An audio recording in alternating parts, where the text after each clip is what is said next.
विजयी गाथा।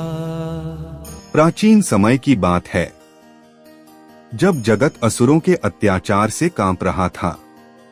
देवता भी असुरों की शक्ति से पराजित हो रहे थे। धरती, आकाश और पाताल हर लोक में भय का वातावरण था। तब देवगण भगवान शंकर की उपासना करने लगे, क्योंकि केवल उनका ही सामर्थ्य ऐसा था जो असुरों को परास्त कर सके। इसी समय हिमालय की पुत्री सती का पुनर्जन्म हुआ। यह जन्म देवी पार्वती के रूप में हुआ। बचपन से ही वे अत्यंत तेजस्विनी, तपस्विनी और विलक्षण गुणों से संपन्न थीं। उनकी एक ही इच्छा थी, भगवान महादेव को अपने पति के रूप में प्राप्त करना। पार्वती जी के मन में यह दृढ़ संकल्प था, और संकल्प इतना महान था कि उन्होंने कठोर तपस्या का मार्ग चुना। यही तपस्या और ब्रह्मचर्य व्रत का स्वरूप ही उन्हें मां ब्रह्मचारिणी के नाम से प्रसिद्ध करता है। कहते हैं, पार्वती जी ने कई वर्षों तक निर्जल व्रत रखा। कभी वे केवल बेलपत्र, कभी केवल फल फूल और कभी केवल हवा के सहारे तप करती रहीं। धीरे धीरे उन्होंने सब कुछ त्याग दिया और केवल ध्यान और स्मरण में लीन हो गईं। उनका स्वरूप तपस्या से और भी तेजस्वी हो गया। उनके शरीर से ऐसी आभा निकलने लगी कि देवगण भी चकित रह गए। जब नारद मुनि हिमालय राज के दरबार में आए, उन्होंने बताया, हे पर्वतराज, आपकी पुत्री अद्वितीय है। यह वही शक्ति है जो जगत की रक्षा हेतु अवतरित हुई है।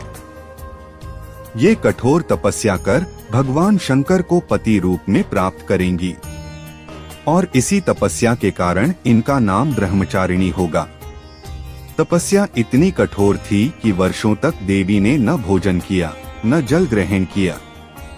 केवल महादेव के ध्यान और नाम का जप ही उनका सहारा था। कभी वे बर्फीले पर्वत की गुफाओं में बैठ जाती, तो कभी तीव्र धूप और वर्षा में भी ध्यानमग्न रहती। देवता, ऋषिमुनि और यहाँ तक कि असुर भी उनकी तपस्या देख विस्मित हो गए।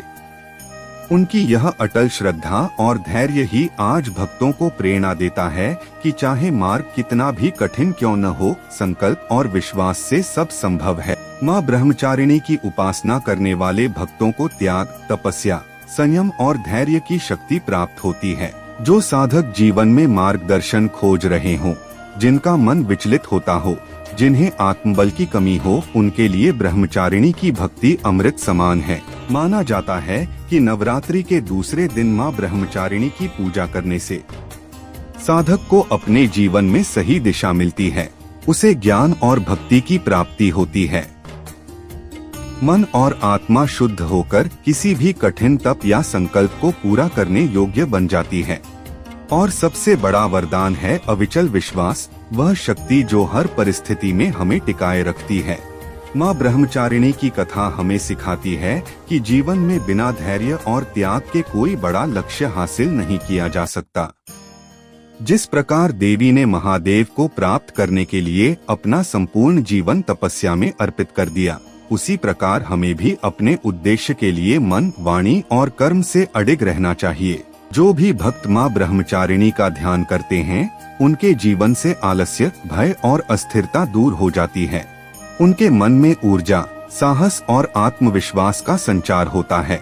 इसीलिए कहा गया है, मां ब्रह्मचारिणी तप की देवी हैं, सत्य और संयम की मूर्ति हैं।